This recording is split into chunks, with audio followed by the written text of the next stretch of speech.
This episode of ETC is sponsored by and includes paid promotion by Oculus. What's up, guys? Welcome back to TechNewsDay. Back in September, a simpler time, we told you all about Snapchat's announcement that they were stepping into the hardware game with camera-equipped sunglasses called Snapchat Spectacles, and we laughed it off as a stupid idea that no one could possibly want.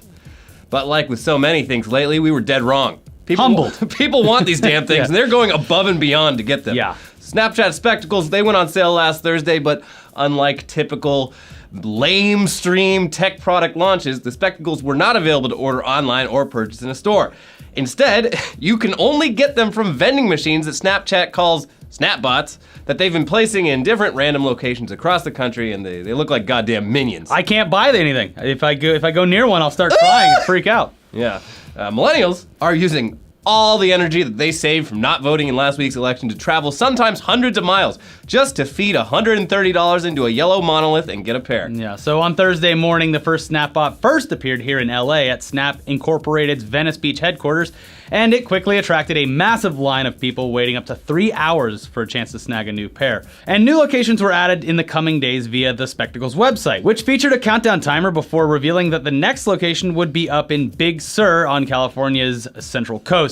Not really a convenient location for anyone, unless you're just there camping. Yeah. But sure enough, loads of Southern and Northern Californians with nothing to do on Sunday drove hundreds of miles to the middle of nowhere to buy spectacles, either because they legitimately wanted them or because eBay listings for spectacles were already going for thousands of dollars and they wanted to make a quick flip. Flip it. Unfortunately, for many of those people, the machine only contained about 200 pairs and it ran out of spectacles before everyone could get some. Sad. Waiting on Spectacles' next location didn't really do them any favors because the third Snapbot location was all the way out in Catoosa, Oklahoma. Woo! Which is a suburb of Tulsa. Because as we all learned last week, people actually live in those parts of the country in the middle. The airplanes fly over. Crazy. As of this recording, they have not announced a fourth location, but Snap Incorporated says this is how they'll be selling spectacles for at least the first few months. So don't expect to be able to just order these online anytime soon. Which is kind of a brilliant strategy. Yeah. By doing things this way, their little gadget is a coveted status symbol that you actually have to leave the house and be somewhat social to get. And it also allows them to produce these things at a much more relaxing pace than a big, typical product launch. Also, it allows them to get coverage every single day that they drop it in a new spot, because tech blogs are going to cover the fact that it's in a new city. And once they actually drop in places like New York, Austin, Chicago, Atlanta, places like that, it's going to be a huge deal. Yeah, it's a new cronut. Yeah, exactly. Hopefully at one point they're doing like 3 or 4 of these ATMs at once. I don't know. I kind of like that they're fucking with people. Yeah, because I don't really want it. It's fun to watch other people lose their minds over something I don't give a shit about. You'd hate to be the guy in line that it sells out right before you after. Oh yeah. Well, there's gonna be a riot outside of one of these. I guess I'll go for a slide on the whale tail while I'm here. People are gonna mob this thing, start shaking it. Yeah. Something bad's gonna happen. I'm gonna load it in the back of my truck. But enough about the whole Spectacles debacle and the launch. What do these things actually do? Well, they're sunglasses with a camera built in, obviously. Now, to pair it with your phone, you just open the Snapchat app, look towards your little snap code QR thing that's on there, and press the button on the side of the spectacles. To take video, you press that button once for 10 seconds or twice for 30 seconds. A light on the inside of the spectacles thing tells you when the recording stops and starts, and there's a ring of tiny LEDs in the front that let people know that you're recording. That's a nice thing that they put on there. Captured video synced to your phone's Snapchat app via Bluetooth or Wi-Fi, where you can add filters, and then you can post to Snapchat, or you can save it to your device. So, good.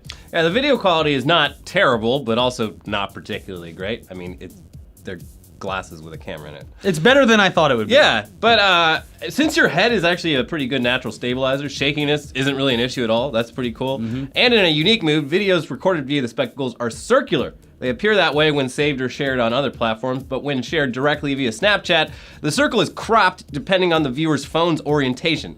So basically, watching a Spectacles video in Snapchat means that up is always up, regardless of whether you're holding the phone in portrait, landscape, or any other angle. It's pretty cool. And in a design move similar to Apple's EarPods, Spectacles charge in their included charger case, which gets power via mini USB. A little bit harder to lose, though, this time. Yeah, and it's definitely circlear. What? Reaction from people who've managed to get a pair is so far very positive. Probably a bit due to the hype, but Yeah. hey, still good. I got it. Obviously, this is a niche product built around Snapchat, so if you're like us and you aren't particularly invested in the platform, it's not for you. But it is cool seeing this sort of tech available at such a low price and actually being embraced by average people, unlike Google Glass from years back, which was quickly laughed into retirement. They actually just perfected what Google Glass sought out to do a million things, and they're like, how about we just put a camera there? How about we stop making people look like creepy dorks? Yeah, dork. The creep factor is the biggest thing keeping these sorts of products from being successful, and while that's going to continue being an issue, Spectacles' fun design and very obvious recording light is definitely a step in the right direction. Yeah, if I see that light, it just... All right, we're done with this conversation. The video doesn't even look bad on sharing platforms. Obviously, No. you wouldn't use it in like a fully edited like thing as a normal camera, No. but on Twitter and stuff, it looks fine. On the app, it's cool that they do the rotation stuff, and yeah. It's nifty. It's a nifty little gadget. It's cute. If I got them, I'd Snapchat a lot more. Hey, someone, if you're in a place where you can find these, I'll send you $130 bucks for 'em. $5,000. No, fuck you. Not Let me cheap. get that tech. So it's unclear if spectacles are a glimpse at a larger future trend or just a silly little gadget that everyone's going to forget about a year from now. But speaking of camera technology, GoPro is not doing so great right now.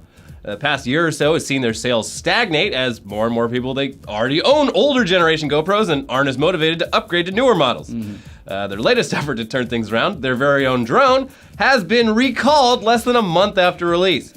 The $800 Karma drones, they seem to have a bit of a glitch where they momentarily lose power mid-flight and fall down to their death. At least they don't explode. Yeah, but because they're meant for GoPro photography, there's tons of videos on YouTube showing Karma drones failing from a first-person perspective, usually ending with a reaction shot looking up their incredulous owners that are just being like, fuck!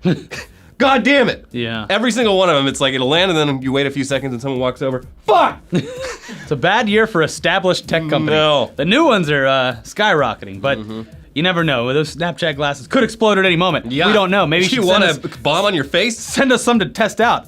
GoPro's recall announcement came out last Tuesday during the election, so you might have missed it, and they were able to avoid a decent amount of bad press thanks to everyone being distracted. But it's very bad news for a company that was in desperate need of some good news, especially after taking so long to enter the drone market and releasing a product that, at least initially, was seen as a strong competitor to the drone industry leader DJI. They're not even sending out replacements just yet, and they're still trying to figure out what the hell went wrong. So after the whole Samsung Note 7 debacle, it's actually pretty wise. You don't want to rush to send out replacements until you've actually fixed the glitch, or you might face even more backlash when those replacements also shit the bed. But while they work on figuring that out, GoPro should maybe look into reassembling some of their existing parts into a pair of sunglasses, because that's apparently what everyone wants these days. They should. Yeah, I why would not? totally buy GoPro sunglasses. I can see how their market would just fail, because for most people it is a casual, recreational way to film things that they do. They don't need to have every year's best product. Well, and the old GoPros still work fine. They work great. They're built to... This is the... They built the product too good. With phones, Yeah. those have what is called planned obsolescence built in, where they're only going to work for a couple of years. Yeah. You will eventually hit a wall where you can't download apps. You have to upgrade. It's not fast. It's not good enough for the software that runs on it. But GoPros, even if you have one from 5 years ago, like first generation, they take fine videos and pictures. They're in the back room going, we shouldn't have made these things indestructible. What are we doing? It's true. They're dragging them out of lakes and finding footage. They're great products, but yeah, they're facing a similar problem to, remember the company Flip? Oh yeah, Those the things were camera? fucking Yeah. great, but yeah, it was like once you buy one, Boom. yeah, There okay. you go. But it's time to get a little more serious here. It's with a very heavy heart that we must report that Facebook founder Mark Zuckerberg, he has passed away at age 32. Left behind his wife and 11-month-old wait. What do you mean he's not dead? His fucking Facebook page on his own website that he owns, it has a message at the top saying, remembering Mark Zuckerberg. Well, I guess he's not dead. Nor are any of your friends and family who Facebook killed off last week with random memorials on their profiles. Whoops! But hey, at least Facebook didn't do something more serious, like completely alter the way average people consume news by providing them with only sources they're likely to agree with, right? And that's all regardless of whether or not those sources were even the least bit reliable, right? Right? Right? Wrong. Mostly. See, Nasty website. the last week has been an interesting time with a lot of soul searching from throughout the media landscape about just how Donald Trump managed to win the U.S. presidential election. And by soul searching, we mean casting blame. Now, Facebook has received a lot of that blame because their trending news algorithm has done a really, really shitty job of filtering out complete bullshit, allowing fake news to easily be shared on the platform. And by fake news, we're not talking about satire sites like The Onion. There's actually a serious problem these last few years with websites that are designed to look legitimate, even using logos and URLs to misrepresent themselves as existing completely unrelated sources. NBC.news. Yeah, Shit like that. CNN.ca.bz. Oh, it's CNN. Oh, how wouldn't I believe it? There's Anderson Cooper saying that chewing gum gives you cancer. For babies. But this one simple trick. That's why doctors hate them. Why these sites do this can be ideological or meant to sway people's opinion, but often it's simply for Google AdSense money. A couple weeks back, BuzzFeed News looked closely at this phenomenon and found ironic that they would do it, considering that they do it for clicks anyway. They found that for whatever reason, a bunch of conservative-leaning fake news sites like WorldPoliticus.com, USConservativeToday.com, and USADailyPolitics.com were run by people in Macedonia who were just making a ton of AdSense money off of fake but believable-seeming news stories saying shit like, Pope Francis forbids Catholics from voting for Hillary. And the admins that BuzzFeed spoke to under the condition of anonymity said that they aren't even doing it to influence the election. They're just doing it because those kinds of topics get a ton of clicks, especially if they get shared on Facebook. And the best way to get those shares is with a headline and a story that's the perfect blend of scandalous and believable. And also reaffirming all of my existing beliefs. Well, they know the algorithm would do that. So then they also give it to SoFlo Antonio, and they're like, here, can you talk about this? This is totally me when I'm lying to people's faces for money.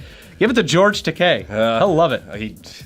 So once a totally bullshit news story makes its way onto Facebook and people start sharing it because the headline reaffirms their existing beliefs, it can quickly go viral within Facebook, and then it makes its way to the trending news sidebar of people whose ideological profile Facebook's algorithm has decided lines up with the article. They know you better than you know yourself. Yeah. It's a proven fact at this point that most people on the internet get their news directly through social media instead of directly through news websites, so this basically creates a giant feedback loop of bullshit that turns ordinary, unsuspecting users into tinfoil hat conspiracy theorists without even realizing it, because why the hell would the Facebook news sidebar lie to me? This is the news that Facebook says I should look at! Also, it begs the question of whether or not they only considered taking away the AdSense now because they got caught, because I'm sure it was lucrative for them as well. They're the ones selling the ads. Google, yeah. Google and Facebook. Just like, hey, cool. Millions of people are sharing this. We're getting millions of dollars. Yeah. But that's all just me making that up. It could be not true at all.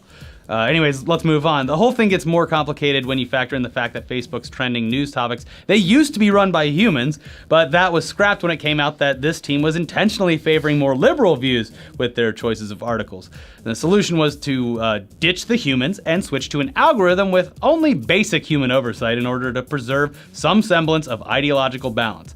But that pretty much opened the floodgates for some very questionable and unreliable bullshit to make its way to people's front pages in a very official-looking way, as if it had the stamp of Facebook approval. Yeah. And when this became obvious, Facebook was reportedly too scared to do anything about it because they risked being, again, called out for manipulating their news in a partisan way. The first week that it happened, there was a fake news story right on top. We covered it. Yeah. What are you gonna do? Facebook said it. Money goes in, money goes out. You can't explain that. We make money either way. So. It doesn't matter. Mark Zuckerberg has come out and addressed this issue via a post on his Facebook last Saturday, saying that he believes that 99% of the news content on Facebook is authentic and that the 1% was not enough to actually influence the election in a significant way. But he said that regardless, he doesn't want hoaxes on Facebook and will work to improve on this.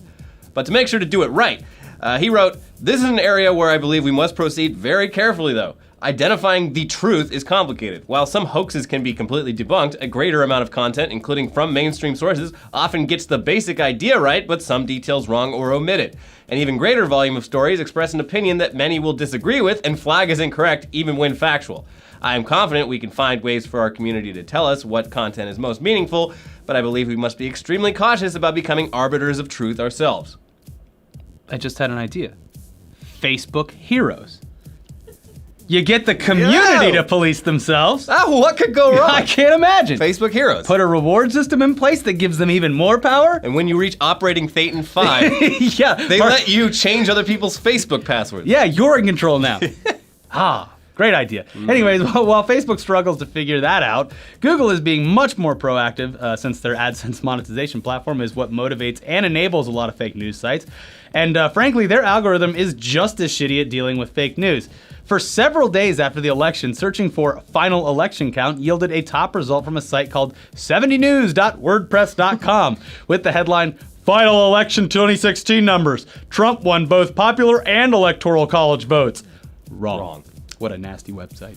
But this does explain why we've seen so many people online saying that this is the case recently. Googling the election results placed this nonsense as the top result, despite the source being a shitty WordPress blog and the information being intentionally wrong.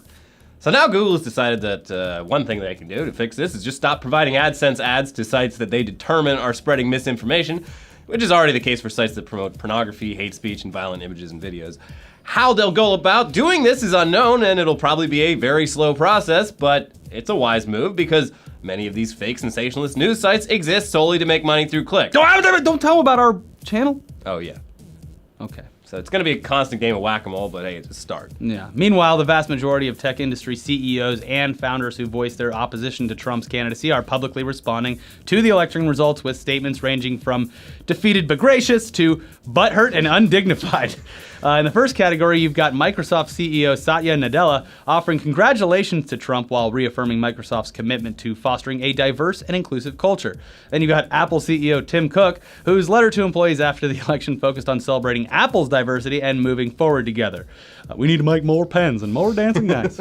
On the other side of things, you have a lot of Silicon Valley executives getting behind the whole Cal exit idea to secede California from the United States, which will never, ever happen. Not gonna happen. And then there's Grubhub CEO Matt Maloney, who told Trump voters to pack their bags and resign. Oh, what's that? He didn't actually say that? But I read it in the news. It was on Facebook. Fuck. God damn it. Trumped again. Okay, so what the Grubhub guy actually wrote to his employees after the election was, quote, I and everyone else here at Grubhub will fight for your dignity and your right to make a better life for yourself and your family here in the United States. If you do not agree with the statement, then please reply to this email with your resignation because you have no place here. So yes, it is a direct response to some of the anti-immigrant sentiment that some Trump voters definitely brought to the polls, but he wisely chose to not throw all Trump voters into one deplorable basket. Whoops. It doesn't really matter though, the conservative news cycle chewed him up and spit him out, and now Grubhub has been added to the ever-growing pile of companies that some diehard Trump fans refuse to do business with. It's like one of those TLDR robots on Reddit that like takes a whole story and combines it in one thing in the comments so you don't have to read it, but that does it just wrong on purpose. Mm-hmm. Take out any kind of like semblance of rational thought, and let's see what that says. Mm-hmm. But anyways, this list of people that Trump supporters hate already, it's a hell of a list. So let's just read off the list of companies that diehard Trumpeters online are choosing to boycott because of their statements made by their executives. You got Facebook, Twitter, Reddit, Tumblr, YouTube, Tinder, Instagram, LinkedIn, Netflix, Google, Apple, Dell, Seagate, Samsung, Expedia, Flickr, StubHub, Dropbox, Yelp, TaskRabbit, Asana, Slack, eBay, AT&T, Comcast, Ford, Tic Tacs, Grubhub, Nabisco, Pepsi, Time Warner. That's just a sampling of the many companies that the Trumpeters are not going to support. Sure, vote with your wallet, I guess. Anyways, we've done enough ranting. It's time to get Phil Lorigo in here because he was out last week, and I'm sure he's been bottling things up for far too long. He's going to get some kind of fucking weird disease, so let her rip, Phil. Yeah. All right, a bunch of stuff happened in tech this week, so I'm going to just go through a bunch of different kinds of bullshit. Cheating and hacking bullshit. We'll start there.